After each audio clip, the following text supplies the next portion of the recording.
Bueno, buenas tardes a todos. Pues bueno, primero muchas gracias por la invitación, aquí a Wilson. Eh, Preparé esta presentación de una manera muy especial para poder compartir la verdad, los conocimientos de esta rama que termina siendo muy nueva en la industria y en el país, la geomecánica y la estabilidad de pozo, que básicamente es la geomecánica de campo que se desarrolla. Mi nombre es Javier Enrique Reyes Tarazona, yo soy ingeniero mecánico de la UIS, muy orgulloso de la UIS. Siendo no petrolero ni geólogo, pues estar en este sector del petróleo, de los hidrocarburos, pues la verdad ha sido muy enriquecedor para mí de aprender muchas cosas y pues espero hoy poder compartir algo de toda la experiencia. Y pues sí, si pueden apunten las dudas que vayan teniendo a medida que va avanzando la presentación y al final podamos resolver esas dudas que son, digamos que una de las prioridades a tener en esta presentación, sacar de dudas y poder compartir algo más. Bueno, primero empecemos hablando sobre la geomecánica. La geomecánica pues es una disciplina nueva que básicamente estudia la respuesta mecánica, en este caso pues de la geología o el material geológico a sus cambios. Bueno, la geomecánica pues es la disciplina que estudia la respuesta mecánica a los materiales, en este caso pues los materiales geológicos o nuestro subsuelo, a pues cambios del entorno físico. Esto se presenta debido a pues cambios en la mineralogía o en la parte química o respecto de formación, lo dice aquí este dibujito, pero esto va dado hacia los esfuerzos y las presiones que tenemos nosotros en subsuelo.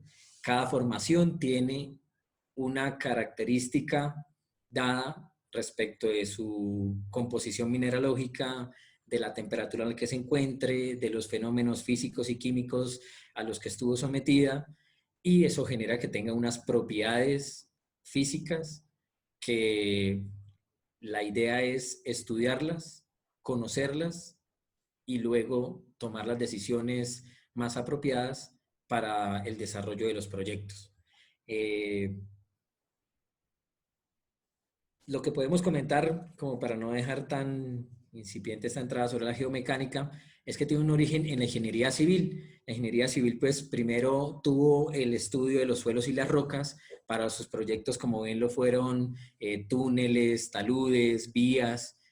Esto se llevó luego hacia la minería subterránea, que también requirió de análisis de suelos y de rocas, y hacia los años 60, más o menos, cuando se funda el ISRM, que es la Sociedad Internacional de Mecánica de Rocas, en el 62, se empieza a estudiar de una manera más profunda y la geomecánica pues ya empieza a tener esa cara, digamos, que vemos que ha evolucionado y que tiene hoy en día penetración ya en la industria petrolera. Hacia los 80, sí, 80, 90, bueno, 1980, 1990, la industria del petróleo empezó a integrarse con la geomecánica para optimizar muchos de sus procesos o de sus proyectos. Aquí en Colombia tiene aproximadamente unos 20 años, 25 años de estar también ya empezando a implementarse en la industria. Por eso les decía que es una rama muy nueva y pues tiene mucho de dónde explotar. Las aplicaciones de la geomecánica para perforación, no sé si ven el puntero. ¿Sí se ve? Sí, Javier, ahí estamos viendo dónde nos está indicando con el puntero. Listo, gracias. Entonces, para perforación lo manejamos por el lado de la gestión o el manejo de la inestabilidad o de la estabilidad, tratando de minimizar los impactos que las mismas formaciones o las características físicas y químicas nos generan en contra del proyecto, o sea, los retos que nos impone y los eventos que nos generan, que en este caso pues pueden ser de un impacto bajo o un impacto alto.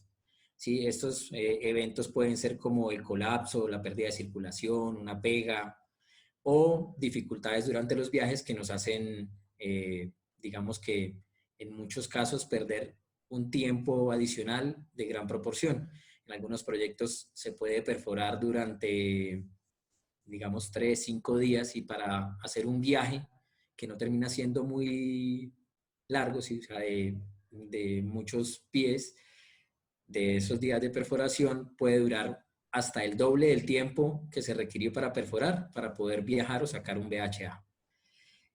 Básicamente, eh, la aplicación de la geomecánica en este caso nos genera o va más asociada hacia el estudio de las geopresiones para conocer más a fondo o un poco más claramente con qué presiones, a qué presiones debemos controlar y qué tipo de fluido y con qué densidad sería el más eficiente para controlar estas geopresiones. También ya para producción o para los siguientes pasos después de la perforación, se encuentran otras aplicaciones como para acompañamiento para fracturamiento hidráulico, eh, también para compactación y subsidencia, para hacer estos estudios, también arenamiento. Y todo esto, pues, digamos que tiende a ser cíclico debido a que todo lo que se va optimizando para un pozo, la idea es que llegue o repercuta en el siguiente proyecto o en los siguientes pozos a realizar.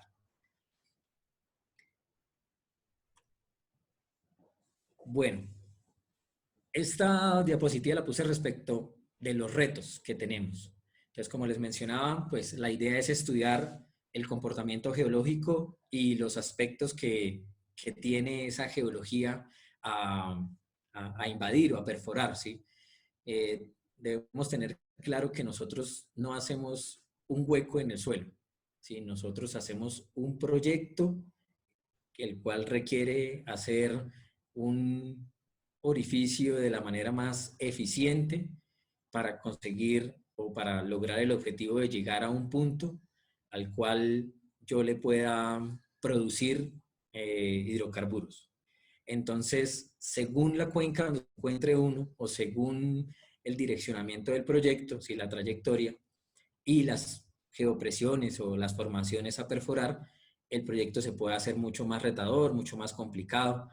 Entonces, aquí lo que quería mostrar esta es una imagen de una sísmica, en donde pues, por poner un ejemplo, puse estas dos estrellas, en donde podemos indicar que si yo tengo este proyecto a realizar, no es lo mismo que el de la derecha, en donde voy a afrontar ya unas dificultades o una complejidad geológica mayor, lo cual requiere que haga estudios mucho más rigurosos, que tome también algunas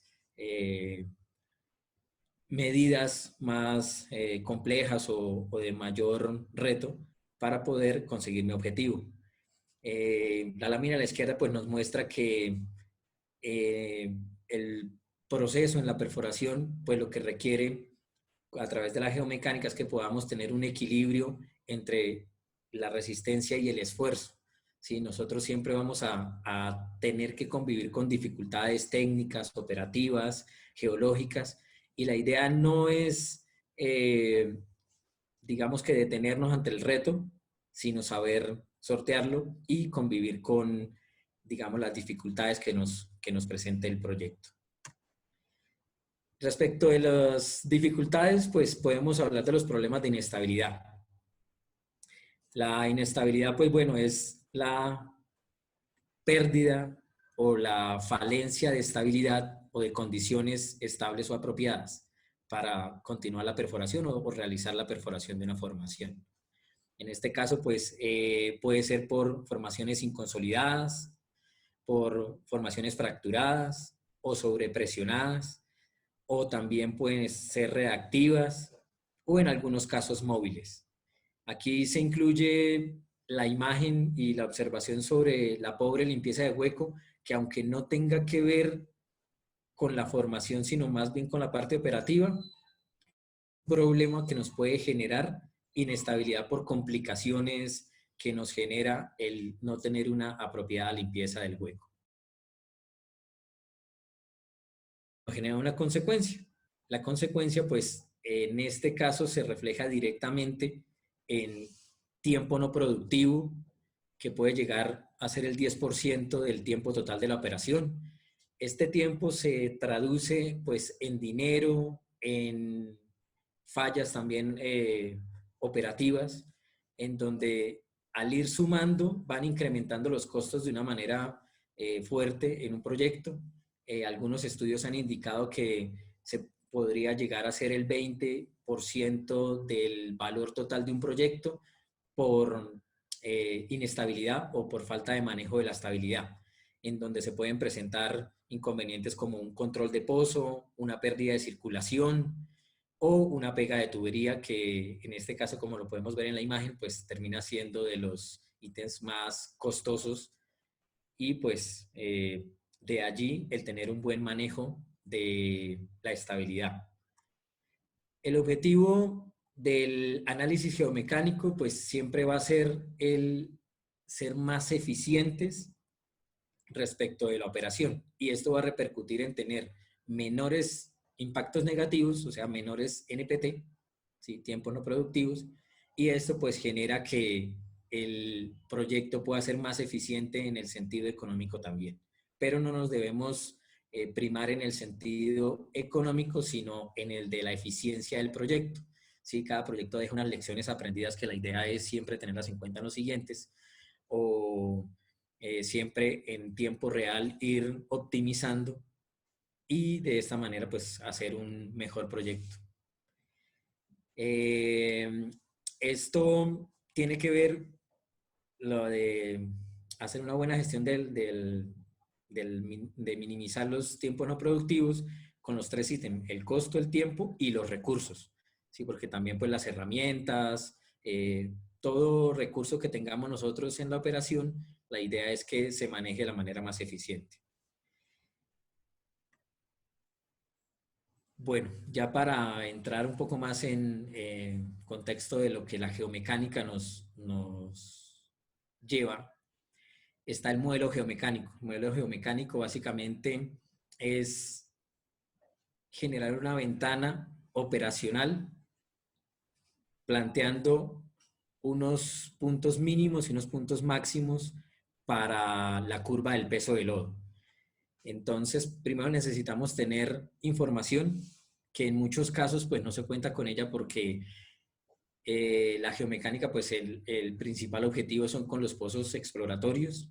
Los de desarrollo pues digamos que ya tienen un menor impacto para generarles eficiencia, sin embargo pues también se prestan proyectos de ese tipo, pero en los exploratorios cobra más importancia la geomecánica y la estabilidad de pozo en tiempo real, dado que la complejidad es mayor, el reto es mayor y las decisiones en tiempo real se requieren con más prelación. Entonces la información puede hacer que en muchos casos solo tengamos la sísmica y algún registro de algún pozo relativamente lejano.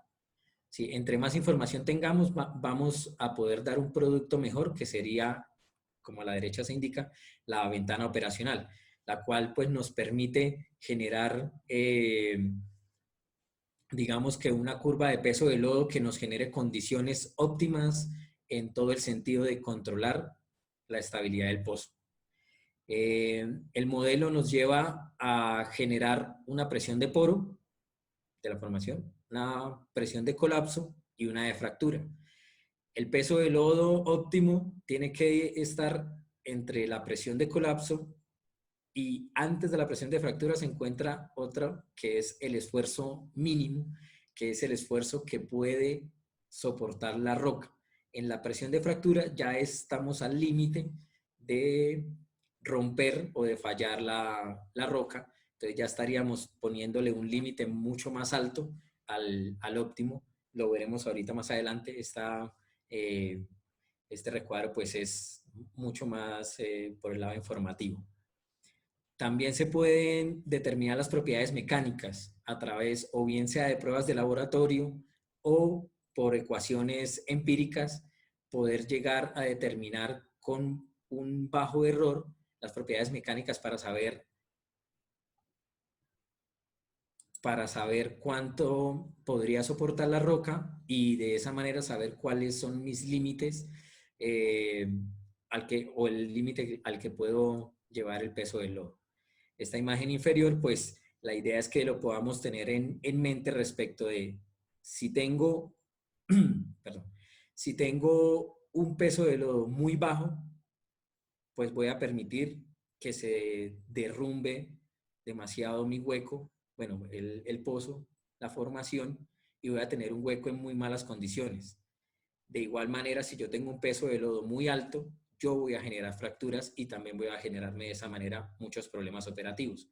La idea es poder estar en un punto de equilibrio intermedio en donde sea un peso de lodo que sea óptimo a las condiciones que se me presenten.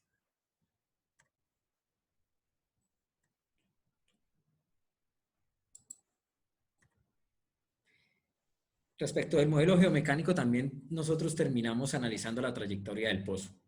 Si recuerdan la imagen que vimos al principio respecto de los dos ejemplos de los retos, es que me devuelvo un momento. Este pozo de la derecha, pues me presentaría una trayectoria que al pasar por estas formaciones que tienen diferentes ángulos de capa, pues va a generar un ángulo respecto del BHA y el ángulo de depositación de la capa. Javier, Por esto, podemos devolvernos un poquito a la imagen. Creo que para quienes no están familiarizados con este tipo de imágenes, es importante, por ejemplo, eh, pues comentar qué son estas líneas rojas, ¿no? ¿Listo? qué pena, justo lo hablábamos que se le pasan a uno esas cosas. Bueno, estas líneas representan fallas que pues por la tectónica, por el cambio de ambiente, por presión, se generaron. ¿Sí? Entonces, al romperse o al generar unos esfuerzos muy altos, se rompen, se generan estas fallas y de esta manera es que cambian, digamos que el ángulo en el que se pudo haber presentado la depositación. Sí, ya esa componente geológica o la explicación más profunda, pues no la tengo, pero sí es algo que nos va a generar una complejidad mayor. Tener una falla presente en un proyecto significa que mm, al pasar por esta falla o al traspasarla, pueden haber algunas dificultades operativas como pérdida de lodo, pérdida de estabilidad. Si una falla siempre se estima que pues va a generar alguna dificultad debido a que es un cambio drástico que soportó la formación y de esta manera pues también genera unos cambios en la geometría como lo podemos ver acá. ¿Sí? Si digamos que la capa era como en la parte de la izquierda, se presentan estas fallas y ya como lo podemos ver pues ya quedan digamos que de una forma mucho más alterada, de, una, de, una, de un ángulo que cambia bastante y estos cambios pues generan que tengamos muchas más dificultades operativas al momento de perforación. Así es. Normalmente, operativamente, cuando sabemos de la existencia de estas zonas de falla, pues digamos que estamos pensando en la posibilidad de tener un pozo inestable en esa zona y también la posibilidad de que se nos presenten pérdidas de lodo, ¿no? Están las dos cosas ahí presentes. Sí, señor. Entonces llegamos a hacer ese análisis. Eh, bueno, aquí nombramos 3 puntos, que es primero los esfuerzos in situ, porque hay, digamos que formaciones en las cuales los esfuerzos varían mucho, entonces no podemos contar con que, y bueno, además de que varía la magnitud del esfuerzo, varía también la orientación. Entonces yo puedo estar perforando una formación, después de pasar una falla, continúo, digamos que con mi dirección o mi trayectoria del pozo, pero esta formación tiene un ángulo diferente y tiene unas propiedades diferentes en donde los esfuerzos pueden tener otra orientación, como lo vemos aquí en la imagen de la derecha, cada formación tiene, bueno, puede llegar a tener una orientación del esfuerzo. Si se presenta una variación drástica o una variación representativa, pues eso nos va a repercutir en la estabilidad, debido a que siempre pues debemos contar con que lo que vamos digamos, con el lodo y con el análisis de la trayectoria es generar un menor impacto respecto de poder controlar el equilibrio de esfuerzos al que se encuentra. Entonces, cuando hay unos esfuerzos in situ muy marcados, esos generan unos efectos sobre la cara del pozo que veremos también más adelante y a los cuales pues tendremos que controlar. Entonces, poderlos mapear o tenerlos claros antes de perforar es un punto clave. Y eso también va repercute respecto de la inclinación y el azimut de las capas, o sea, tenerlo claro, como lo vimos en la imagen anterior, que hay diferente ángulo, diferente, digamos que,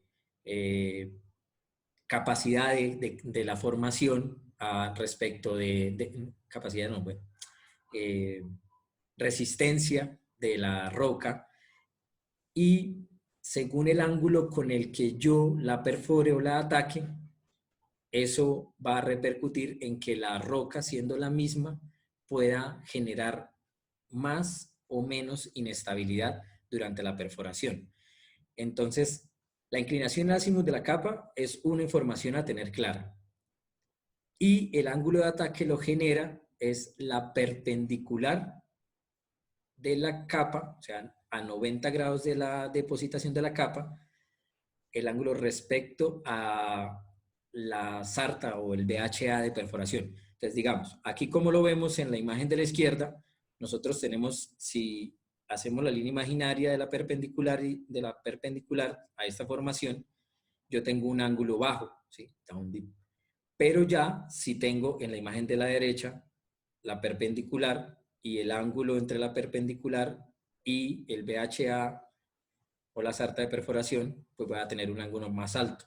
Si tengo un ángulo muy alto, o a medida que yo tenga un ángulo más alto, las capas me van a generar o van a tener una resistencia diferente, la cual va a repercutir en la estabilidad.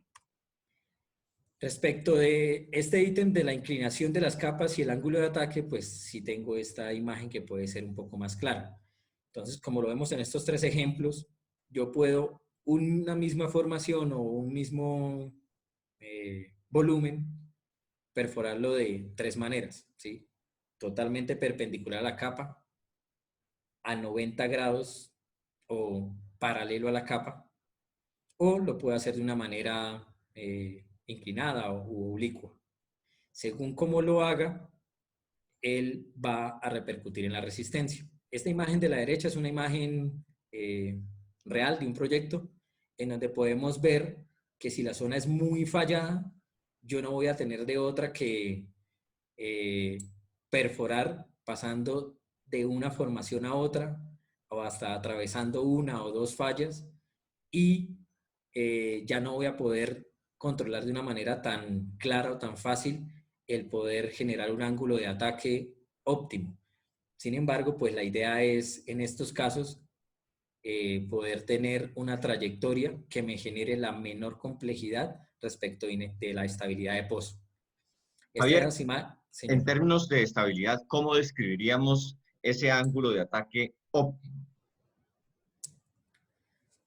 El ángulo de ataque óptimo es el ángulo menor respecto de la perpendicular a la formación.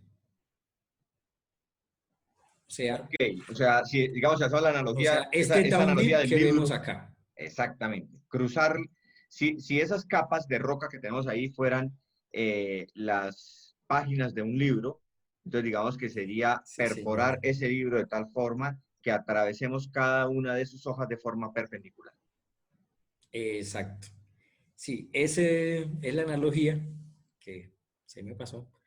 Es la analogía respecto de la resistencia que puede tener, digamos, una formación o un elemento de capas respecto de una presión, presión, perdón, o esfuerzo que se le aplique. Si yo cojo un libro y le pongo mi dedo encima, si digamos, si yo cojo el libro y pongo el dedo encima, pues el libro lo va a soportar de una muy buena manera, sigue encima. Pero si pongo el dedo por el lado de las hojas o por el costado, ya yo veré que me permite un movimiento y se va a ir, digamos que, deformando el libro. Entonces, así lo podemos estar entendiendo respecto de las capas de las formaciones. O sea, como lo podríamos ver en esta imagen, ¿sí? En la manera perpendicular va a tener buena resistencia, en la manera paralela ya no, se va a, digamos que, deformar o colapsar de una mayor manera. Esta imagen de la izquierda pues es una imagen real de lo que sucede cuando hacemos ensayos de mecánica de rocas, en rocas en las cuales es representativa la depositación o sus capas. Cuando yo tengo un bloque de una formación que no tiene ese efecto, va a tener una resistencia alta a la deformación y a la falla. Sin embargo, cuando yo tengo una formación que sí es susceptible o que sí tiene bien marcada su depositación, sus capas, ya voy a tener menos resistencia, como lo vemos en este otro caso. Ya a medida en que yo voy a aplicar un esfuerzo que sea un poco o que tienda a ser más paralelo a las capas, va a tener menos resistencia. Si alguna pregunta de esto, al final pues volveremos a tratarlo. Como resultado, nosotros básicamente vamos a tener una ventana de estabilidad, ¿sí? Al principio lo llamábamos curva de peso de lodo, aun cuando la ventana de estabilidad también tiene ese ítem de la curva del peso de lodo, la idea es poder tener toda la información a mano. Haciendo el análisis geomecánico, nosotros podemos llegar a determinar unos puntos de casing o unas... ¿ya trataron ese tema, Wilson? No, Javier, tranquilo, pero lo podemos, digamos, mostrar acá Sí. completo. Pues ellos ya, digamos, ya han visto lodos, pero pues se ve básicamente laboratorio de lodos. Creo que vale la pena aquí tocar el tema. No, bueno. Bueno, iba más era por el lado, bueno. La curva del peso del lodo, pues bueno, es básicamente el dato de la densidad de lodo adecuada que me va a generar una presión en contra de la formación para tratar de equilibrar y compensar el material que ya nosotros removimos con la broca, ¿sí? Entonces tenemos que tener una presión adecuada que me compense. El lodo va a tener unos componentes eh, los cuales pues me permiten o tienen varias características, en este caso pues ya lo habrán visto respecto, en videos, en charla anterior, respecto de las funciones del lodo, de las propiedades del lodo.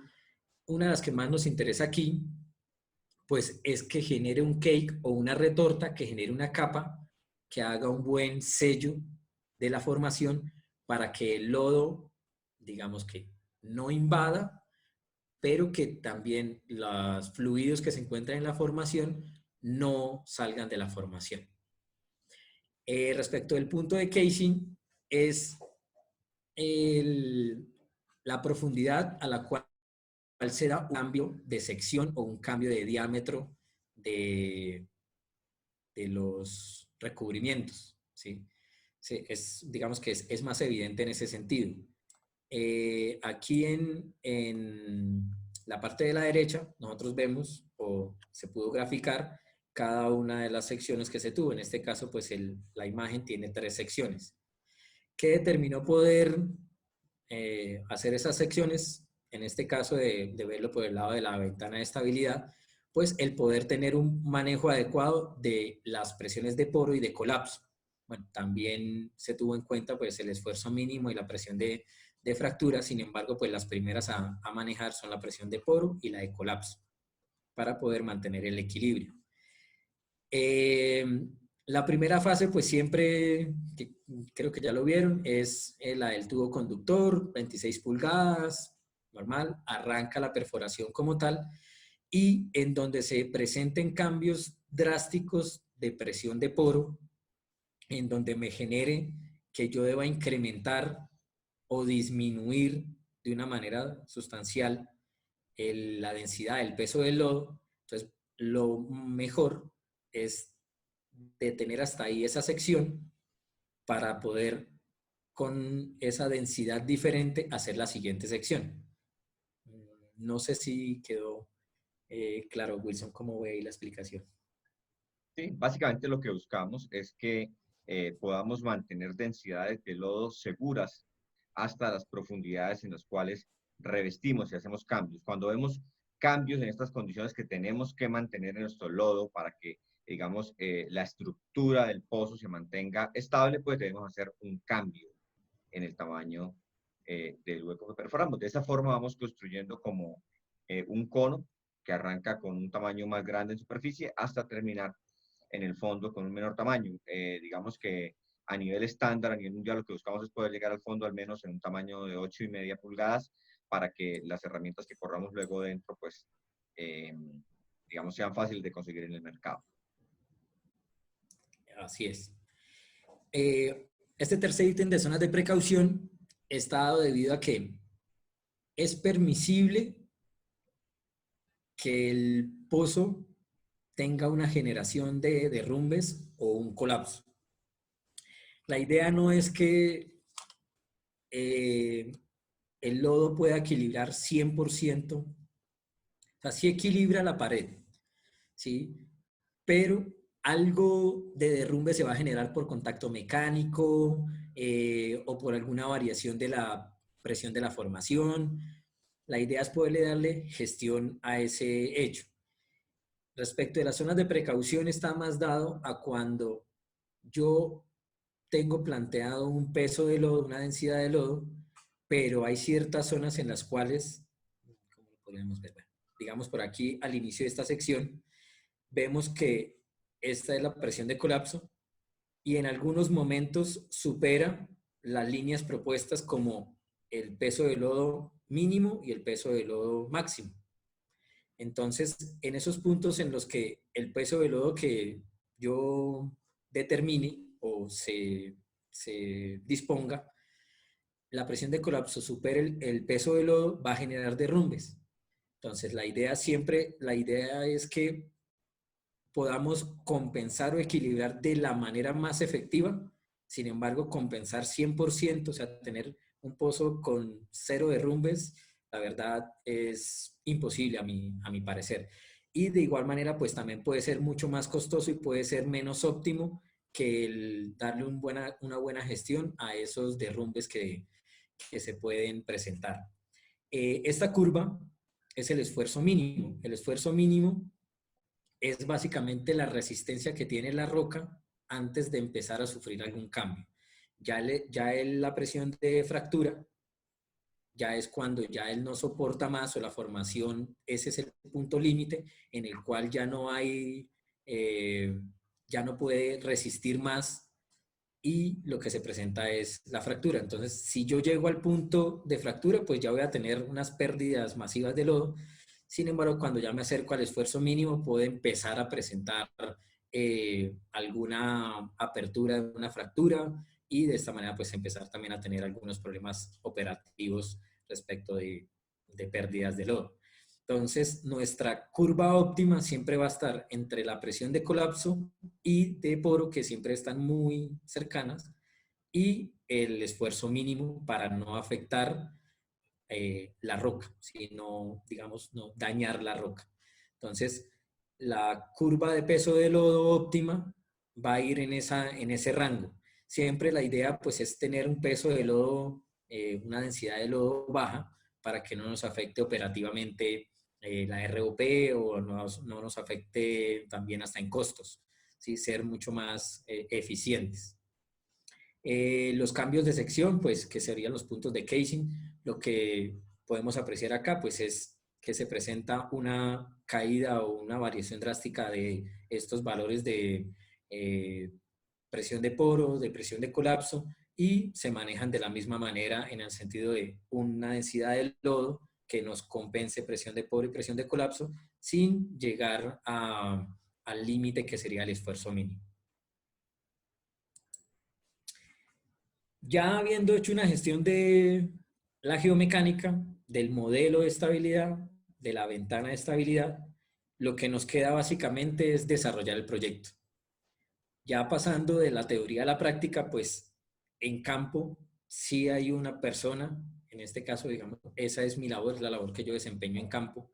Yo trabajo con la empresa de Moodlogging, básicamente la unidad de Moodlogging o de geología tiene en este momento tres componentes. Uno es el ingeniero de datos, que es el que lleva toda la parte de los parámetros operacionales, de todos los sensores que van adquiriendo estos parámetros. También se encuentra el geólogo, logger, el cual chequea la muestra cortada para ir generando un FEL o el documento que básicamente resume y compila toda la información de las formaciones perforadas y con qué características se encuentran esas litologías y esas formaciones. Y la tercera persona es el geomecánico o el analista de estabilidad, quien monitorea los derrumbes y a la vez los asocia con todos los parámetros y con toda la operación que se encuentre desarrollando. Entonces nosotros estaríamos aquí en este primer recuadro, que sería la parte de la adquisición y toda la data en tiempo real. Esto se lleva o se le hace pues la ingeniería o el manejo en tiempo real. La idea en este caso respecto de estabilidad pues es poder determinar o llevar a la, al, a la actualización del modelo geomecánico, de este modelo que acabamos de ver en el cual pues se habían planteado a través de la información que tuvimos, sísmica, registros, unas presiones de poro, de colapso, y a medida que vamos perforando, pues la idea es poder ir ajustando este modelo. Entonces, en tiempo real vamos haciendo el recálculo de presión de poro y de esta manera presión de colapso, esfuerzos. Muy importante reconocer que es un trabajo en equipo. Entonces, por el lado de geomecánica, en la mayoría de operadoras en este momento se cuenta con un geomecánico, el cual digamos que no necesariamente está en campo, él sigue desarrollando su labor en oficina, principalmente acá en Bogotá, y nosotros en campo somos los ojos de él, somos los que proveemos la información para poder hacer esa actualización del modelo. De igual manera, se hace un trabajo en equipo en el pozo. ¿Sí? Yo no puedo hacer mis análisis sin tener en cuenta la información de lodos, la información de direccional, porque la idea es poder cubrir todo el espectro o la mayor parte del espectro respecto de la operación global del pozo. Y de esta manera, pues poder tener un análisis más acertado de la condición de la estabilidad y de las recomendaciones que se brindan en tiempo real. Y ya el último paso pues es llevar al modelo geomecánico la información y volver a recalibrar ese mismo modelo y seguir haciendo esto de esta manera cíclica.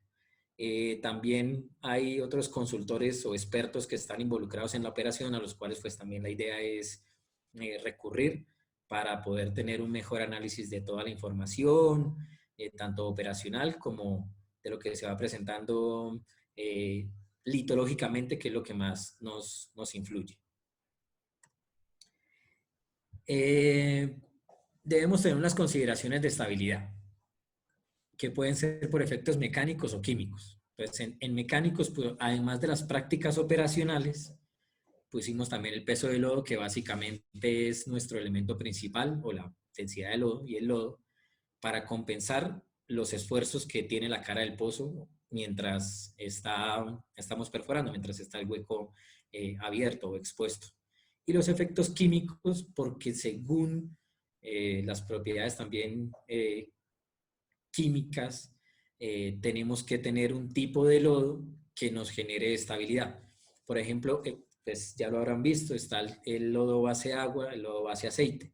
Con el lodo base aceite se pueden mitigar o inhibir muchas condiciones de arcillas que con lodo base agua es mucho más difícil o mucho más complejo.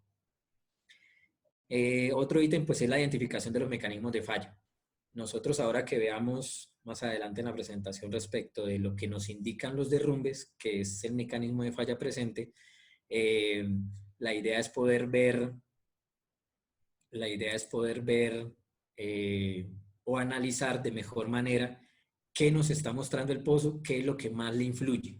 ¿Sí? Si pueden ser fracturas, si puede ser sí, mala limpieza o puede ser sobrepresión. Tenemos que estar chequeando los derrumbes, que son, digamos que la prueba fehaciente de lo que está sucediendo en el pozo en tiempo real. Identificando los mecanismos de falla, bien sea que se identifique que lo que está predominando, lo que está presente es una falla o es una zona de fracturas o una formación sobrepresionada, pues en tiempo real debemos tomar las decisiones respecto, pues operativas respecto principalmente del lodo, la densidad o componentes del lodo y hacer más eficiente la operación y minimizar los riesgos y de esta manera pues los tiempos no productivos.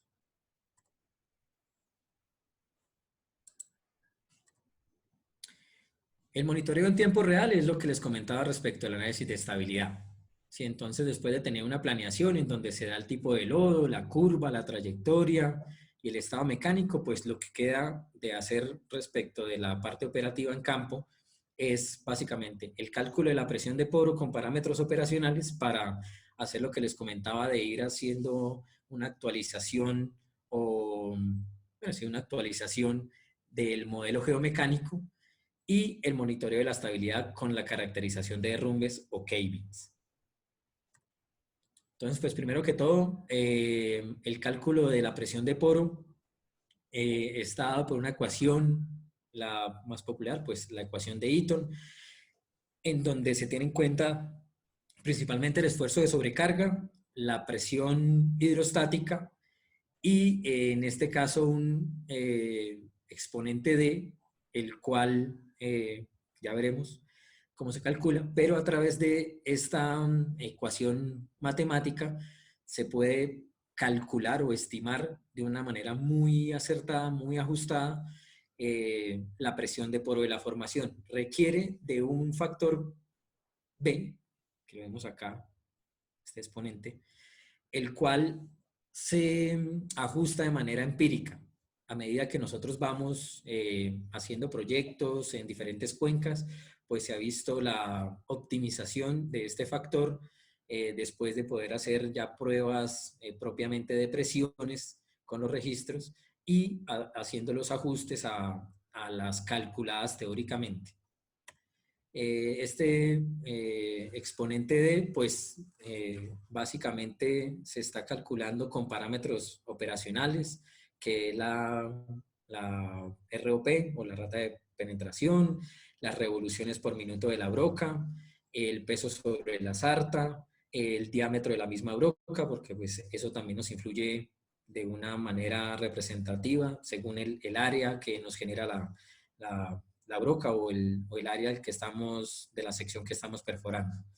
Ya el otro ítem es el gradiente normal, hidrostático y el peso del lodo.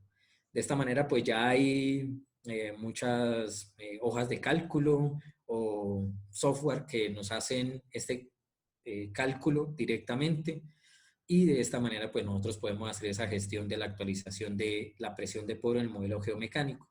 El primer ítem a calcular la presión de poro. Con la presión de poro pues también determinamos la presión de colapso y luego ya por propiedades mecánicas pues el esfuerzo mínimo y el esfuerzo de fractura. El siguiente ítem, que es la caracterización de derrumbes, básicamente tiene tres pilares. Uno es la cantidad, que sería el flujo de derrumbes. La otra la morfología, que es la forma que nos manifiesta el mecanismo de falla presente. Y la otra es el tamaño, que nos digamos que da luces de qué tan fuerte está siendo el mecanismo de falla presente, su presencia o su afectación. Esta imagen es real, es de un proyecto en el cual nosotros pues vamos tomando muestras, el seguimiento de estabilidad se hace en tiempo, no en profundidad. Sí vamos chequeando cuál es la profundidad de lag a la cual, o bueno, la profundidad de perforada de la muestra que llega a superficie, pero pues lo más importante es en tiempo ir monitoreando la tendencia de cada uno de estos ítems. ¿Sí? Nosotros, a diferencia de, bueno, de otros servicios o de otros análisis, pues la idea es que nosotros podamos ir estimando la condición de estabilidad a medida que vamos avanzando en el tiempo. El servicio se presta tanto durante la perforación como los viajes. En muchos casos, en los viajes es en donde se presentan las complicaciones mayores respecto de estabilidad. Bueno, entonces, el flujo de derrumbes básicamente se calcula con una bandeja cúbica a la salida de la shaker. No puse la imagen acá, eh, pero básicamente es un cálculo de tiempo de llenado, de volumen, sí, calculado, estimado, y de esa manera pues se calcula una cantidad de material en superficie. La idea es que junto a ese material perforado o cortado por la broca, viene acompañado de unos derrumbes. Entonces la idea es poder estimar, y digo estimar porque el cálculo no es 100% el real debido a que hay una incertidumbre dada por la humectabilidad, dada por material que se va, digamos que acumulando en los bolsillos, que es el espacio antes de la entrada a las shaker, a las arandas. Entonces, no hay un 100%, o mejor dicho, no hay un 0% de error, puede ser en algunos casos más significativos. Sin embargo, lo más importante es poder llevar la tendencia de la estimación de la cantidad de lo que va saliendo a superficie.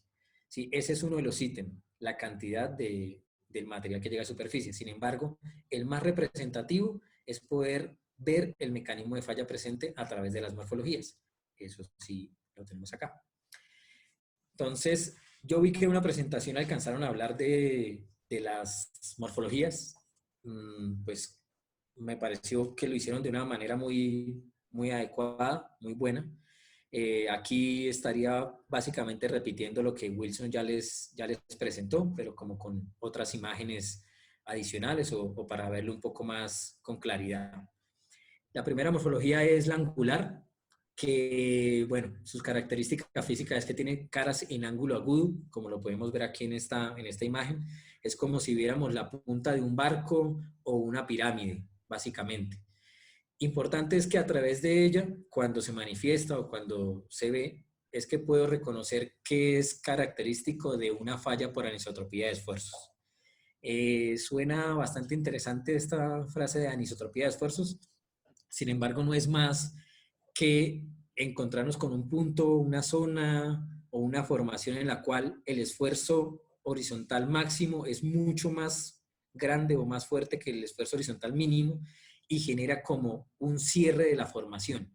Entonces, en el sentido del esfuerzo horizontal máximo se trata de cerrar, sin embargo, en la orientación a 90 grados, lo que se nos presenta es una falla tensil que genera que se rompa y genere unos breakouts. Entonces, la imagen que vemos aquí a la derecha, en la parte inferior, es un registro de imágenes con el cual podemos ver claramente que eso sucede a 180 grados, ¿sí? O sea, en el esfuerzo mínimo.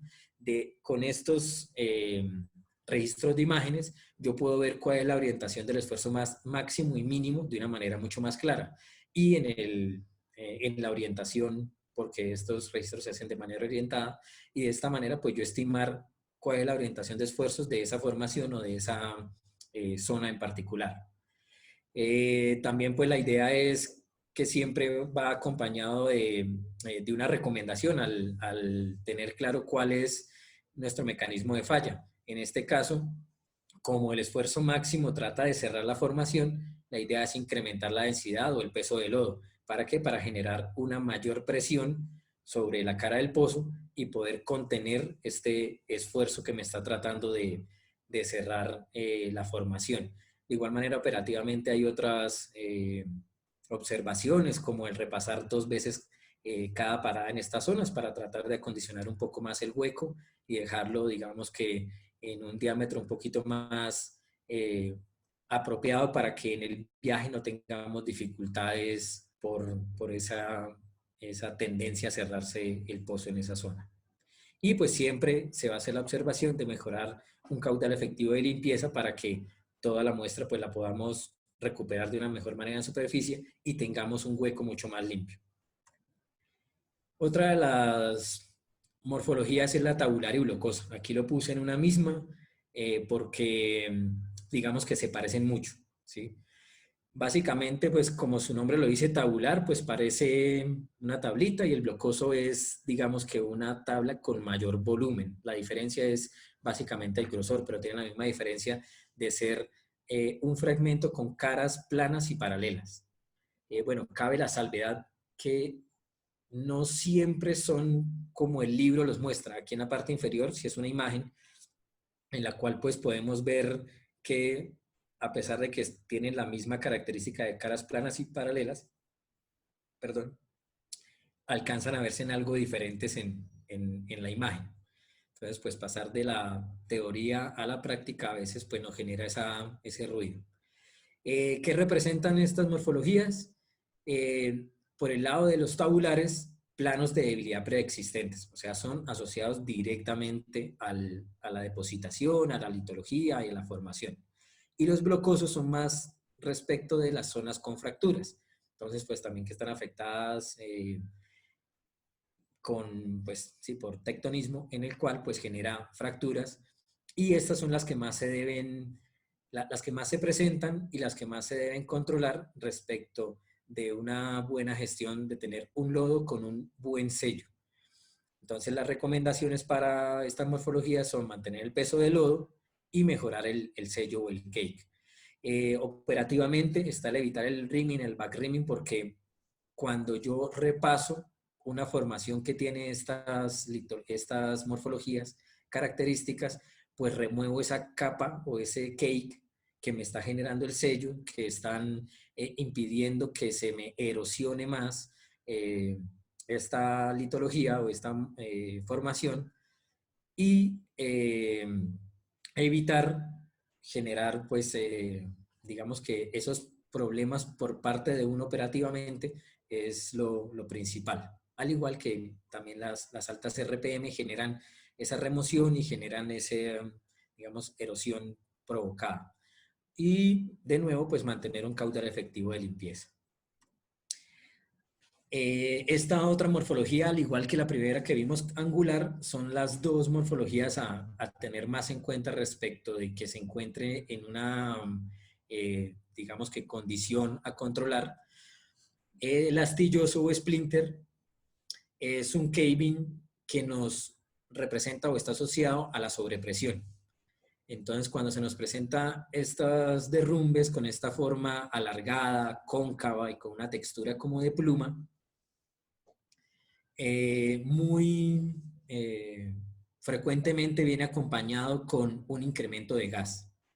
Entonces, de esto, pues podemos ver que básicamente el fluido que estaba atrapado en la formación o que está dentro de la formación está ganándole a la presión o a la densidad del lodo, de manera que me está rompiendo, digamos que en estas plumas o con estos derrumbes, y lo puedo estar evidenciando muy fácilmente. Entonces, la idea es poder dar una recomendación de que estamos viendo evidencia que la presión de la formación supera la presión del que está haciendo el lodo y tenemos que compensarlo. Entonces, lo que hay que hacer es aumentar la densidad del lodo. De igual manera, también va acompañada con que ya, digamos, que los ingenieros de fluidos incorporen algún otro material que me genere un mejor sello para, pues, compensar de mejor manera la presión de la formación. La siguiente es el espejo de falla o Slick and Sight, que básicamente me evidencian zonas de falla, como ya lo vimos o sí, lo pudimos apreciar en la imagen de la sísmica. Muchas veces yo voy a tener que pasar por una o hasta dos fallas, o puede hacer que no fue tan clara la sísmica si era ya una profundidad mayor de, no sé, 12.000, 15.000 pies, pero se presenta una falla y a pesar de que no se había contemplado, no se había tenido en cuenta antes de perforar, pues si yo tengo esta forma o este derrumbe, yo pueda tener claramente esos indicios de falla y tomar las precauciones respectivas. Entonces, bueno, la característica física es que tiene caras brillantes y de textura sedosa. Sin embargo, pues también tiene una leve rugosidad, ¿sí? Que me indica que eso fue por la fricción en la capa de la formación. Cuando se rompe, se fricciona una superficie sobre la otra y genera estos espejos de falla. Y pues la recomendación, como ya lo habíamos hablado respecto de las fallas, pues es mejorar el sello y monitorear las pérdidas. Alguna de las dos condiciones se nos puede presentar, entonces la idea es controlarla lo más pronto posible.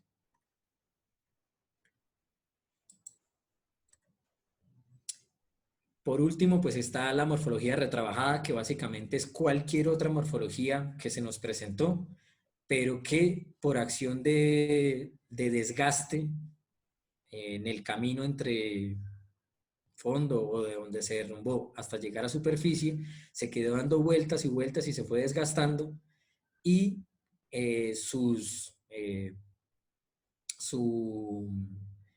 esquinas o sus bordes se fueron redondeando. Casi siempre pasa con los blocosos, son los que más fácilmente se terminan redondeando.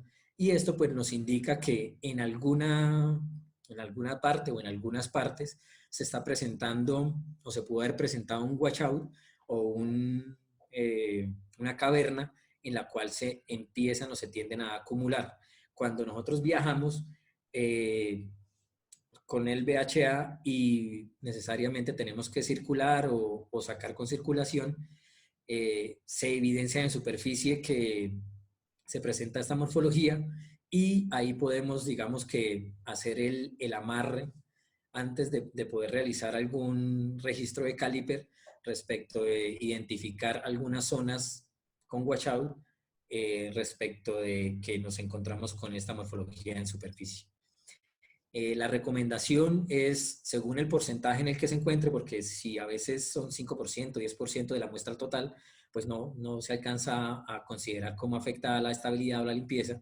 Sin embargo, si ya podemos superar un 20%, pues ya se sabe que la gestión de limpieza es necesaria, se deben bombear píldoras, se debe aumentar el caudal también para que genere mayor turbulencia y de esta manera, pues en donde se está tendiendo a acumular los derrumbes, puedan removerse y puedan ser, digamos que, empujados por el fluido a superficie.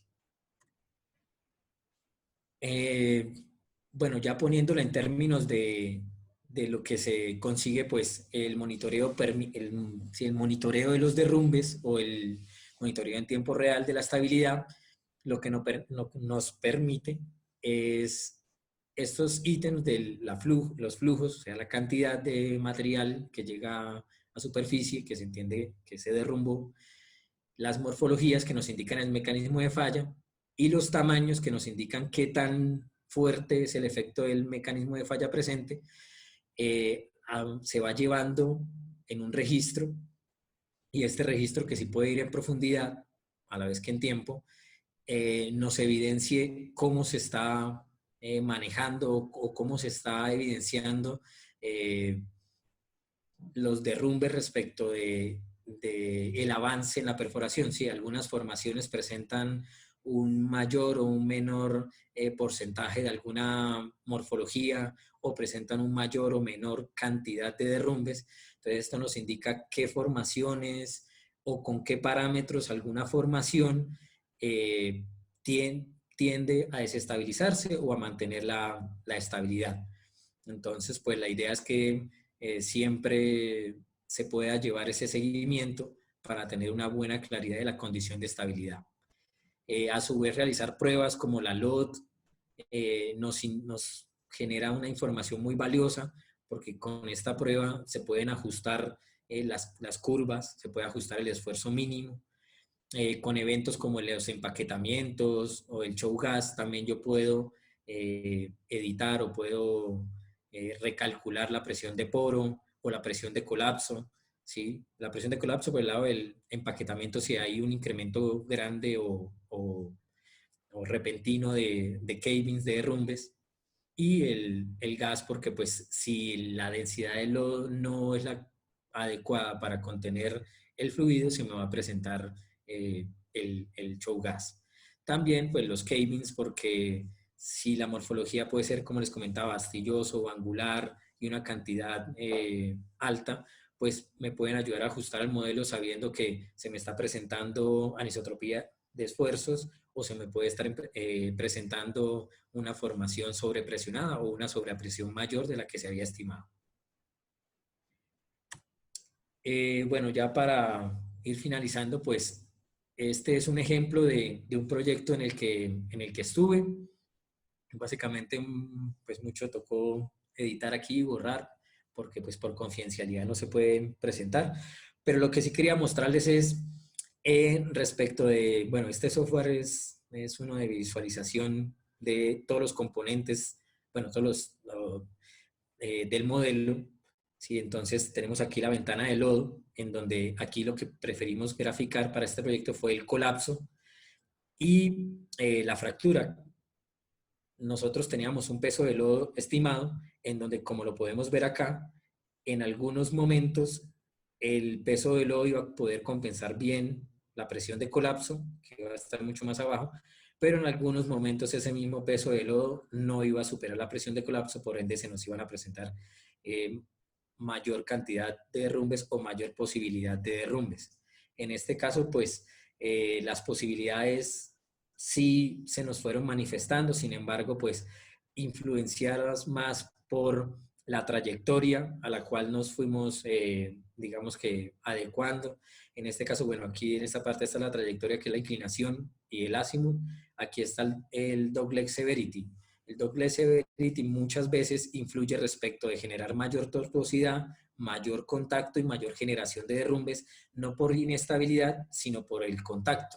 Entonces, de esta manera, pues también tenemos nosotros que poder leer eso.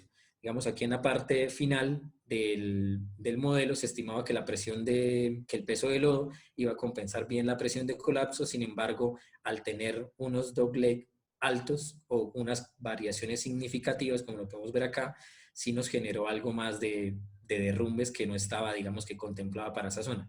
Sin embargo, nunca fueron unos valores críticos, que se calcula un valor crítico o límite máximo para tener en cuenta según la sección. ¿Sí? El espacio anular es muy diferente si yo estoy perforando en una sección de 17 pulgadas que una sección de 8,5 pulgadas. Entonces eso también es otro de los ítems a tener en cuenta respecto de la perforación.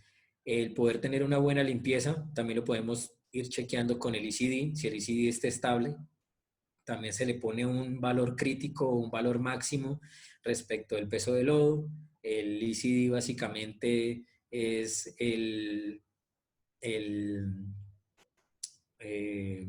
¿cómo es la definición? Bueno, La es el densidad equivalente dinámico la densidad equivalente de dinámica. circulación sería básicamente, pues, la presión hidrostática más las pérdidas de presión que se dan en el espacio anular. Es básicamente eso. Esa es la definición. Y en esas pérdidas también se debe sumar el hecho de que a mayor cantidad de derrumbes voy a tener que requerir de mayor presión en las bombas para mantener el flujo del lodo.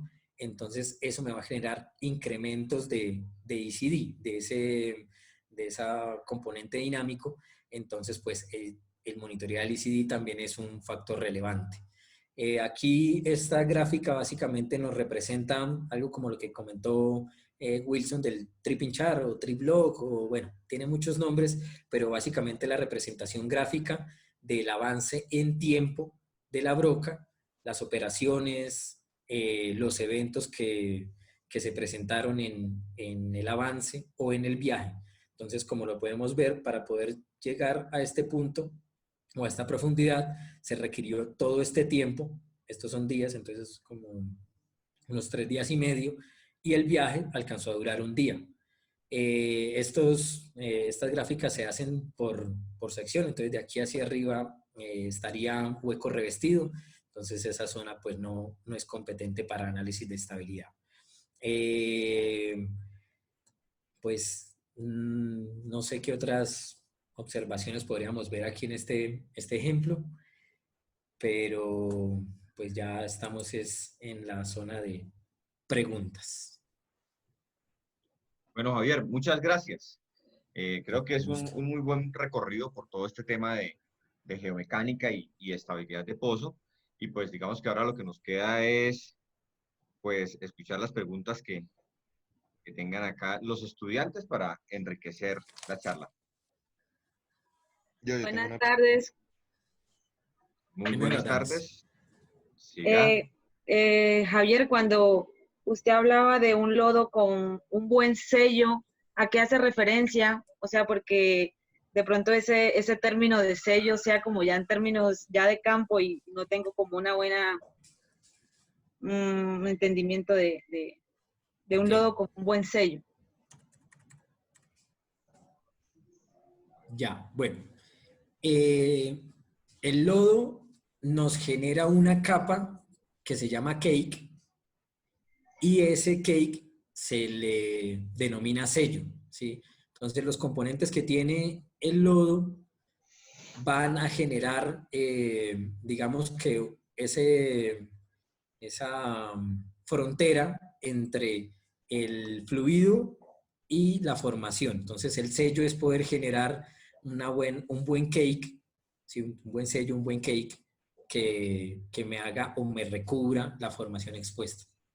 Y ahí sí en términos de fluidos, pues creo que en la charla de lodos hablaron un poquito más de esos componentes. Sí, o sea, nuestra observación como geomecánico, la verdad, y siendo muy respetuosos, nunca va a decirle al ingeniero de fluidos, mire, súbale en el carbonato, súbale en el polímero, súbale en el asfalto, súbale en los componentes. Ese sí ya es, digamos que su terreno. Lo único que nosotros llamamos es el sello o el cake que se, que se referencia o que uno evidencia que se requiere. O sea que yo podría decir que es la misma retorta.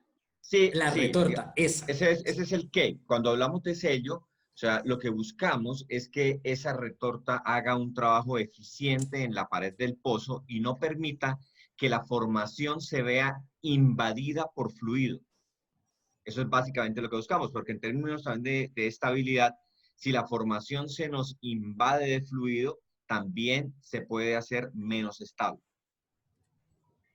Sí, por lo menos, mire, en esta gráfica pues podemos ver algo así. ¿Sí? Si yo no tengo, es que siempre me olvida, ¿cómo le dicen? Retorta. Si yo no tengo la retorta, ¿sí están viendo la diapositiva? Sí, señor. Sí, señor. Ok.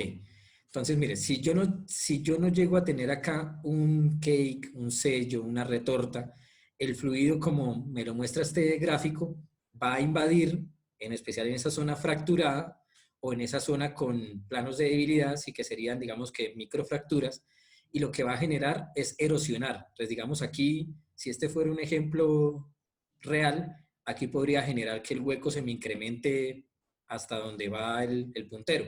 Entonces, imagínense que yo tengo, digamos que esto fueran 12 pulgadas y cuando me doy cuenta, el hueco sube a 16 pulgadas porque el lodo es el que está invadiendo y generando la erosión. Entonces, con un buen sello, que sería la capa de la retorta acá en la cara del pozo, pues yo ya voy a evitar ese fenómeno o esa inestabilidad. Y sí, tengo una duda. El ingeniero Wilson hace un tiempo pues nos comentó acerca de un pozo en el cual tenían pérdidas totales de lodo. Mi pregunta es, si ese caso se presenta, eh, digamos, ¿existe alguna medida indirecta, digamos, por ejemplo, para analizar cavings, ya que pues no vamos a tener retorno en superficie? No, esa es una de las condiciones más difíciles. Ah, bueno, mira, esta gráfica aquí también nos sirve, por lo menos eso, de decir, yo tengo pérdidas masivas, digamos, en donde va la broca. Al perder el fluido que genera el equilibrio en las formaciones o en la parte superior, se me empieza a derrumbar y empieza a pasar esto. Entonces, no hay manera de que los derrumbes lleguen a superficie, que los pueda ver. Sí, ya ahí digamos que con la información o con lo que ya había visto en superficie, es la única información con la que me quedo.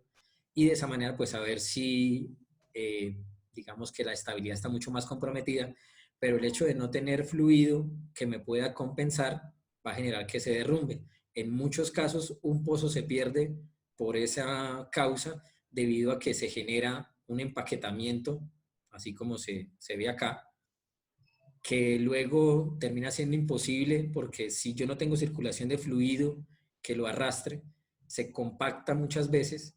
Si el tamaño es bajo del material, si el tamaño es alto, pues se puede, o sea, bueno, es grande el tamaño del material, se puede generar un poco más fácilmente el fluido del material por dentro del paquete de caving, de derrumbes, pero en caso de que se acuñe, ¿sí? De que digamos que se empaquete, se compacte, puede generar que ese empaquetamiento y esa pega no se supere y se pierda el pozo. Bueno, se pierda ese, La sección de hueco.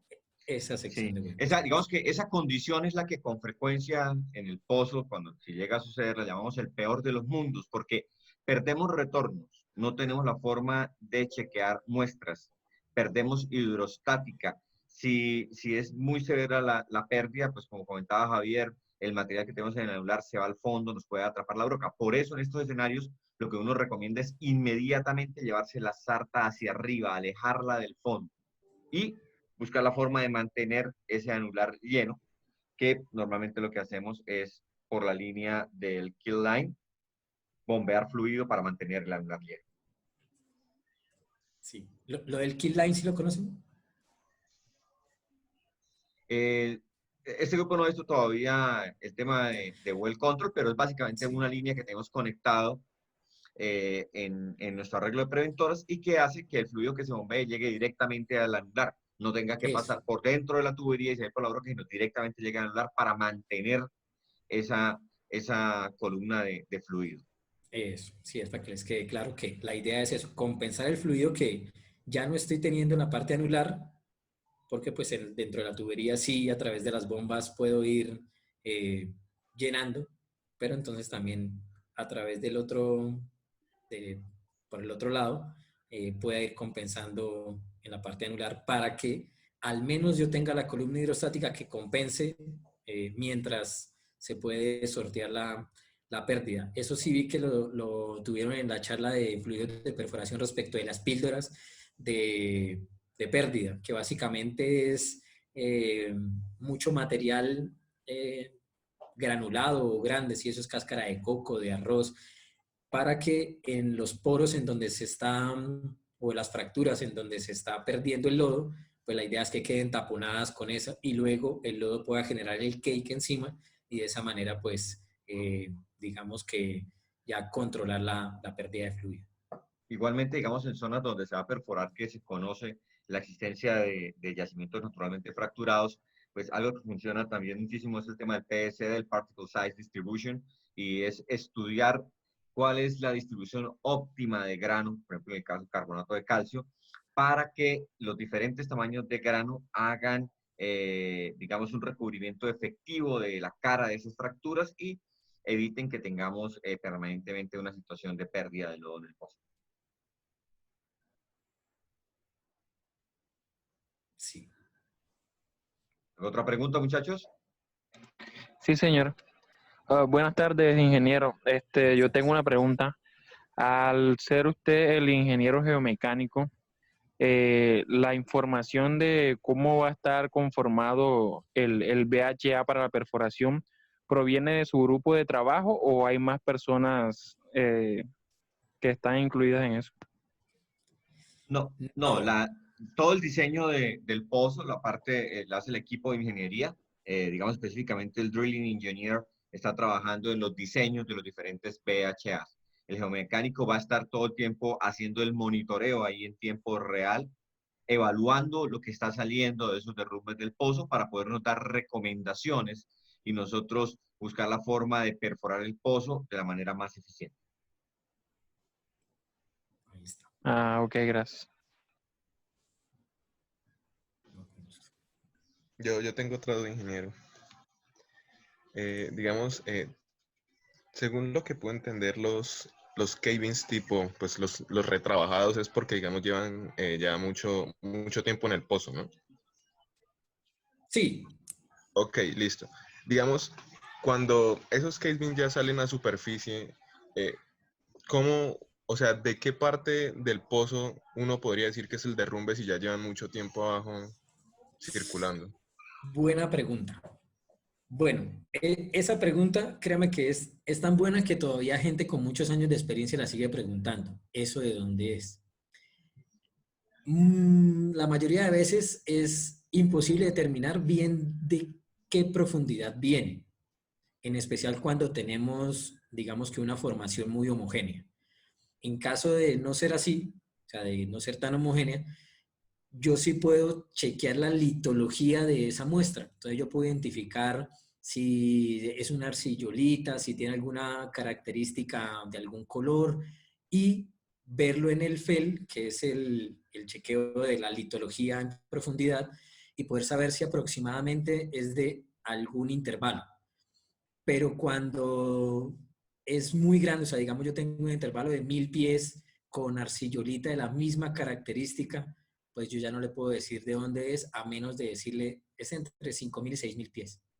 Es lo más cercano que yo puedo llegar. Entonces, la litología, o sea, poderlos chequear de la litología, sí me va a dar luces de qué profundidad podría llegar a ser, o de qué intervalo, o de qué formación es ese derrumbe. Sí, muy buena pregunta.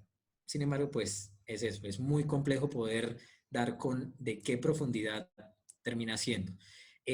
Muchas veces lo que nos ayuda, digamos, es cuando en un viaje vamos circulando, entonces le llevamos el monitoreo de esas muestras en superficie, aproximadamente de qué profundidad iba la broca, ese fondo arriba, de qué profundidad podría estar siendo respecto de la broca y de ahí pues hacer un amarre un poco más cercano a los intervalos que tenemos expuestos.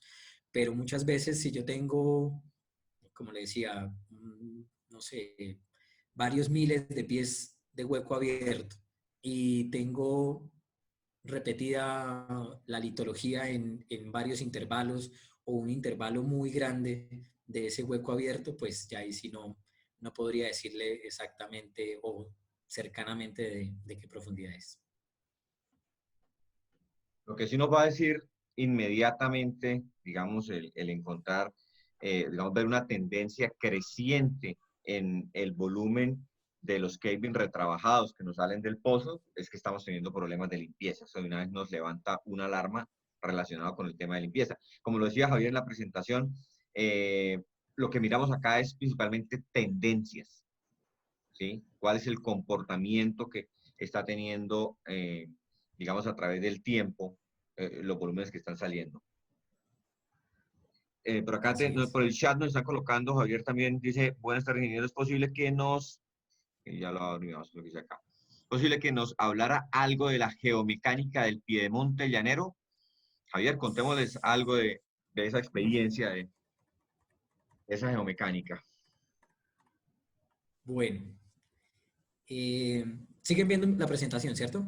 Sí, Bueno, esta imagen, la verdad, es de un pozo de piedemonte. Como lo podemos ver, lo primero que se puede decir de Piedemonte es que es muy complejo.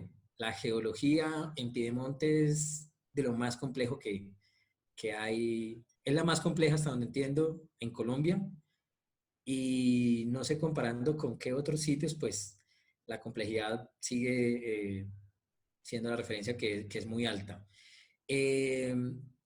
Después de de realizar varios proyectos, pues además de la complejidad litológica, pues también el otro ítem que se presenta pues es la operativa, ¿sí? Ya estar perforando a 18.000, 20.000 pies, operativamente termina siendo más difícil, ¿sí? Si yo tengo una muestra en superficie, pero se me demora 1 hora en llegar a superficie, pues eso me va a repercutir en poder llevar un monitoreo más ajustado de, de la estabilidad. Entonces ya me tendría que, digamos que centrar más en los parámetros operativos. No me desligo del chequeo de la muestra, sin embargo, pues al hacerse un poquito más complejo, poder tenerla rápidamente y chequearla, es eso, con los parámetros. eh, es bastante difícil, las formaciones como mirador es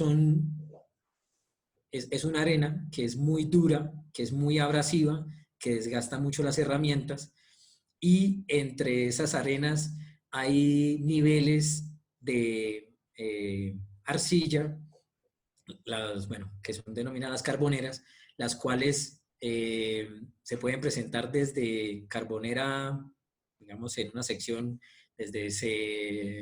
van numeradas, ¿no? De la 1 a la 8, yo puedo tener expuestas, no sé, digamos, C5, C6, C7, C8, y pase una falla y vuelve y se me repite C6, C7, C8, y unas tienen una característica que son más inestables que las otras, entonces eso me genera mayor tortuosidad, me genera mayores complicaciones porque me genera escalones, ¿sí? Entonces en una parte el hueco va perforado en una arena y puede quedar en gauge, pues digamos que vamos en sección de 8 pulgadas y puede estar en gauge, y luego una arcilla que puede tener, por decir algo, 1 pulgada de más, 2 pulgadas de más.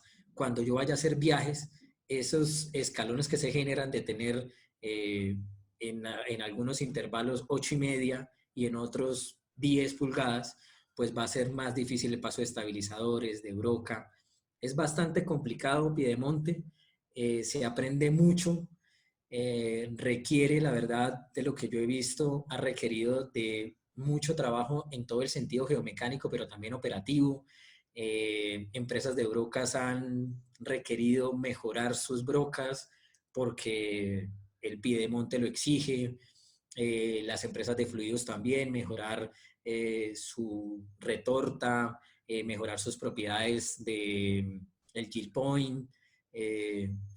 Es bastante enriquecedor. Muchas veces, si estamos en una muy buena condición, puede ser aburrido en el sentido de no tener muchas complicaciones de estabilidad como tal, pero de repente eso puede cambiar, o lo que normalmente se presenta es que en las secciones superiores, o en las primeras secciones, se tiene muchísimo caving, puede salir caving grande como un tejo, y que ese sea el tamaño promedio de lo que sale en una gran cantidad, así como lo vieron en el video del cálculo de velocidades anulares, pero no en muestra de centímetros, sino ya de varios centímetros, y en cantidades que pueden generar un empaquetamiento en 1 hora.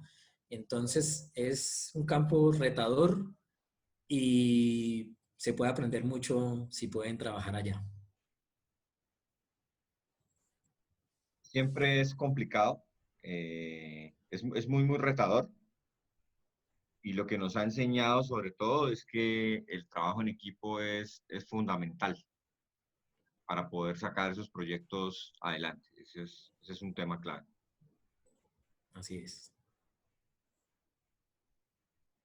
Bueno, muchachos, ¿alguna otra pregunta? Ingeniero, una pregunta. ¿Existe algún protocolo estandarizado para hacer el estudio geomecánico, o eso depende de cada formación o del estado mecánico del pozo? Sí, sí hay una metodología, pero digamos que está más dada para el nivel de estudio que se le quiere hacer. O sea, digamos, en algunos casos pues se tiene que partir de la información que se tiene. En algunos casos hay muy buena información, en otras no hay nada, en otras solo hay sísmica, pero el protocolo pues es hacer un modelo, eh, uno de que es básicamente hacer presión de poro y presión de colapso, así como digamos que se lleva acá. Esto sí nos lleva a poder dar observaciones de cuál podrían ser los puntos de casing y algo del estado mecánico. Y digamos que hasta ahí, en proyectos en los que no se cuenta con más. Hay otros proyectos en los que ya se cuenta con más información y la metodología es pasar del 1D al 3D, que es poder, digamos que en un solo modelo, unificar los modelos de cada uno de los pozos cercanos con los cuales pues esa información, digamos que se tiene en cuenta o se unifica respecto de, bueno, de toda la parte operativa, de toda la parte de cómo estuvo la estabilidad del pozo y también de la litología.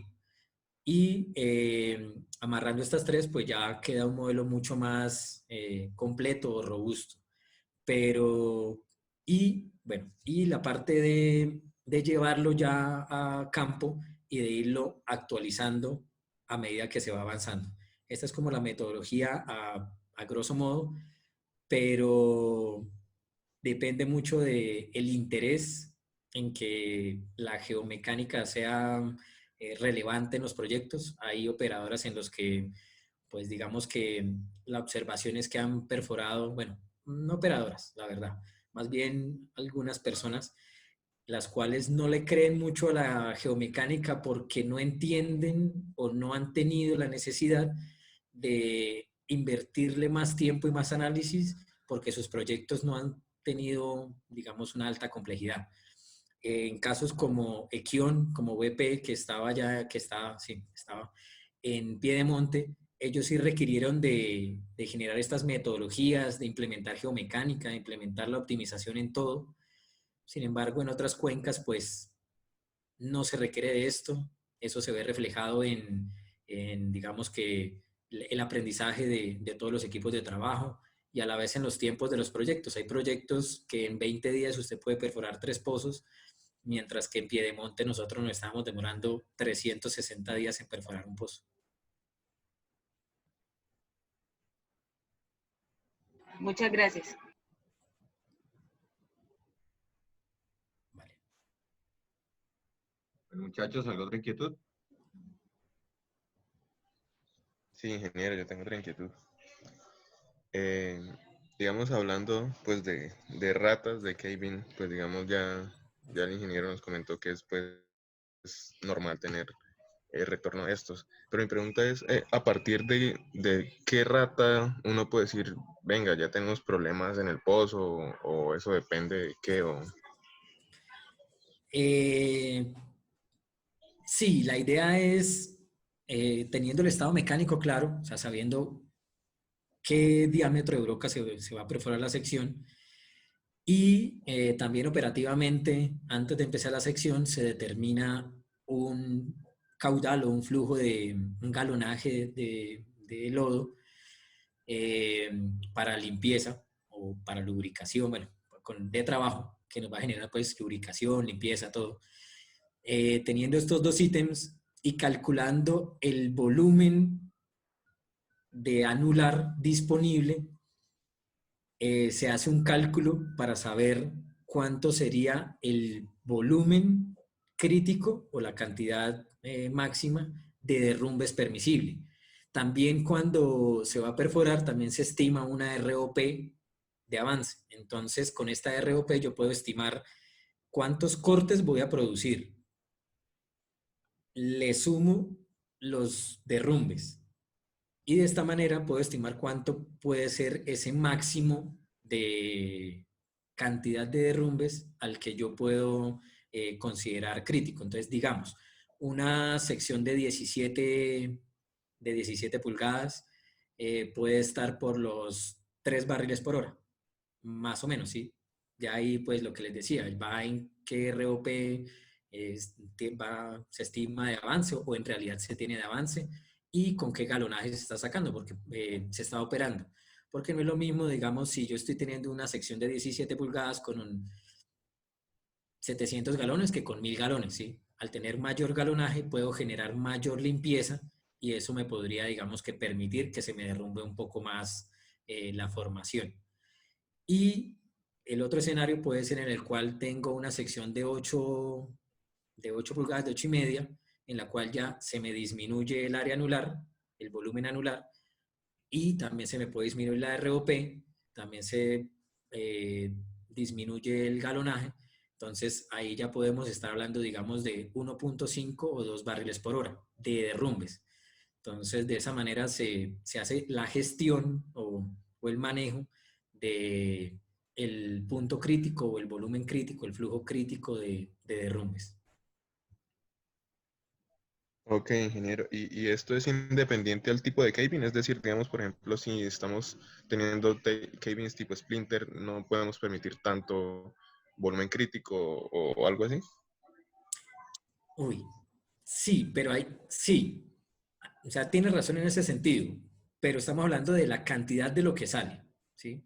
Lo que pasa es que, como les comentaba, el astilloso, splinter y el angular, que son los que más nos indican inestabilidad ya de la formación propiamente, pues bueno, el tabular y el briscoso también, pero ese es más manejado o digamos es mucho más característico a la formación y pues ya no puedo hacer nada más, sino manejarlo eh, de la manera más suave.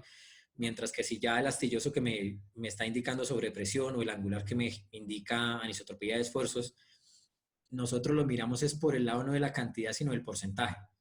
Entonces, puede hacer que esté saliendo 0,5 barriles por hora o puede hacer que esté saliendo 1 barril por hora.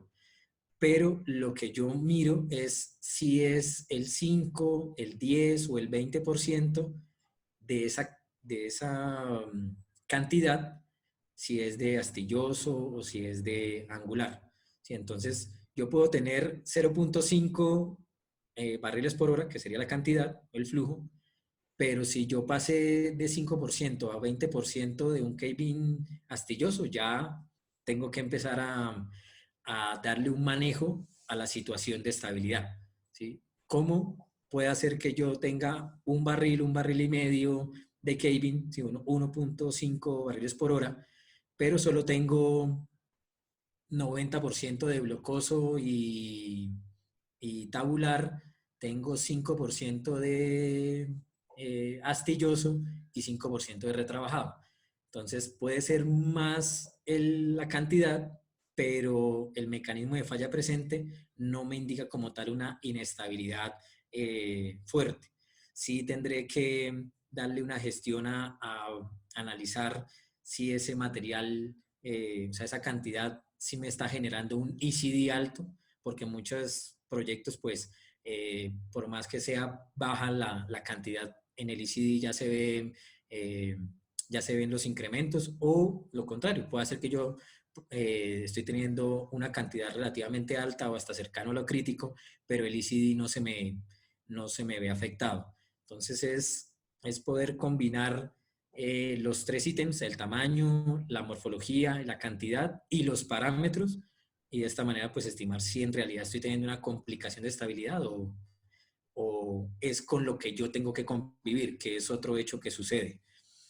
Ya para hacer que no me salga de la pregunta, pero sí aprovecho a comentarlo. Muchas veces en los viajes se espera que la cantidad del caving que salga para considerar el pozo estable y limpio sea 0,5 barriles por hora, que es bajo. Sin embargo, a medida que yo voy viajando, puede hacer que yo no baje de 1 barril por hora.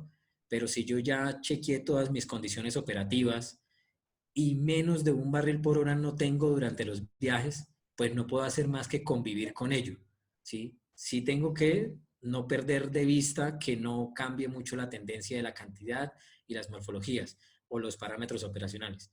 Pero si no puedo tener una cantidad menor, pues digamos que con eso tengo que trabajar. En muchos proyectos no es tan fácil entender eso porque entienden que limpieza es tener muy, muy poquito derrumbe y no contemplan toda la parte operativa que es la que termina generándolo, como las RPM, como llevar estabilizadores que por contacto, por simple contacto, me están generando los derrumbes.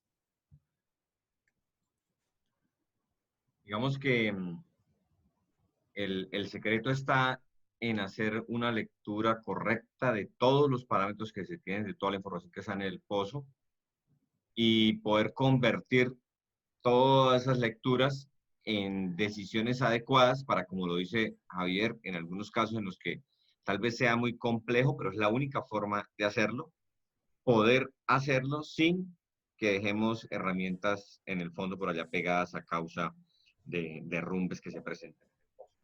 Sí. O en algunos casos, por lo menos para ahí completarlo, se decide circular hasta que tenga muy poco caving. Y empezamos con, digamos, llegamos al crítico de 2 barriles por hora. Y bajó a 1.5 y bajó a 1.2 y la operadora estima que limpio es 0.5 o menos. Pero seguimos circulando y no baja de ese valor. ¿Qué identificamos? Que por estar circulando en un solo punto, estamos haciendo un hueco inmenso. O sea, estamos nosotros mismos, por acción de la turbulencia del lodo y del fluido, estamos erosionando esa parte. No estamos como tal pudiendo disminuir la cantidad. Entonces, lo que estamos haciendo es afectar negativamente el pozo porque estamos generando un wedge out. Entonces, esa parte de poder, como lo decía Wilson, de poder analizar y tomar las decisiones es lo más efectivo para la operación, más que solo tener números en la cabeza respecto de cuánto es lo máximo y cuánto debe ser lo mínimo.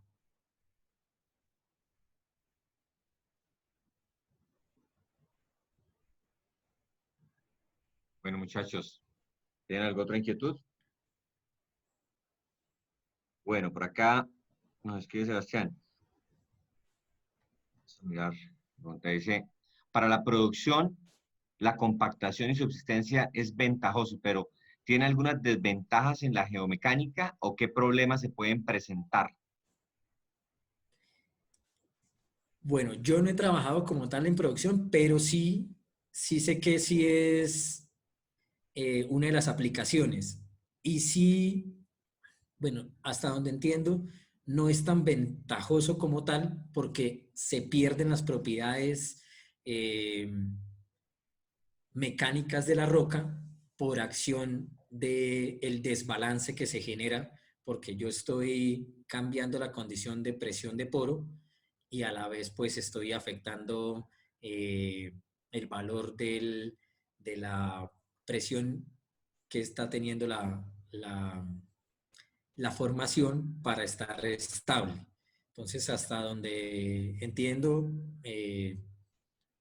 la idea es manejarlo, o sea, hacer el control adecuado con el modelo geomecánico para esta parte de compactación y subsidencia, de cuál puede ser también o cuál es el límite estable que se tiene. Respecto del arenamiento, sí sé que lo que se genera es inestabilidad porque estoy perdiendo, además de presión, estoy perdiendo material de la formación que de alguna manera pues genera ese desequilibrio. Es como una pérdida inversa. ¿Sí? En vez de que yo pierda lodo porque se va para la formación me está aportando su material y ya no es solo en la presión, sino es en la cantidad. Entonces ese desbalance sí lo que genera son daños en la formación.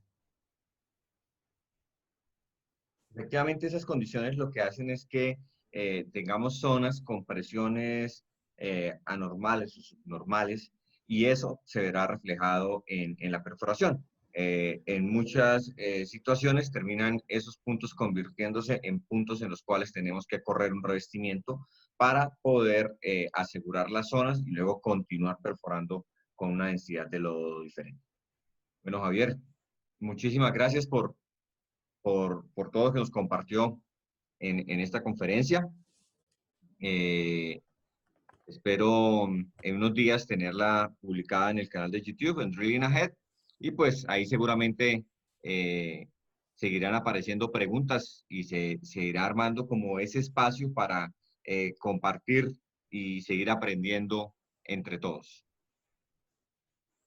Vale, muchísimas gracias por la oportunidad, muchísimas gracias a todos los que me escucharon esta casi 2 horas. Y sí, pues en lo que yo pueda colaborar, pues estaré pendiente de las preguntas que surjan en este video ya luego publicado. Muchas gracias, Wilson.